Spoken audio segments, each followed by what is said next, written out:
कभी भी किसी ग्रंथ को पढ़ो, कभी भी अपने गुरुजी के पास मत ले चलो।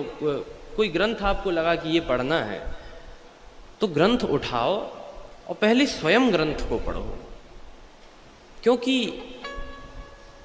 और साहित्य की दृष्टि में, साहित्य के क्षेत्र में भी यह कहा जाता है कि कभी भी ग्रंथों के टीकाओं को नहीं पढ़ना चाहिए, सर्वप्रथम मूल ग्रंथ का ही अध्ययन करना चाहिए।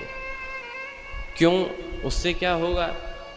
कहा कि मूल ग्रंथ का जब आप स्वयं अध्ययन करेंगे और अपनी दृष्टि से पढ़ेंगे तो हर एक ग्रंथ में ये ग्रंथ क्या कहना चाहता है वो दृष्टा के ऊपर निर्भर है।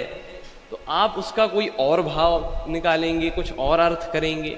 लेकिन जब आपने टीका को पढ़ लिया पहले तो फिर आप अपना भाव नहीं निकाल पाएंगे, आप किसी दूसरे के भाव में ही बद्धित हो जाएंगे। इसीलिए सर्वप्रथम किसी भी ग्रंथ को पढ़ो तो टीका को न पढ़ के, किसी के उपदेश को न सुन के, सर्वप्रथम स्वयं खंगालो कि है क्या।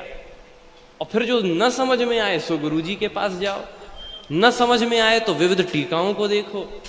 तब तो इसमें मौलिकता का भी ह्रास नहीं होता। और हम चर्चा कर रहे हैं कि गुरुजी की आवश्यकता कहाँ है।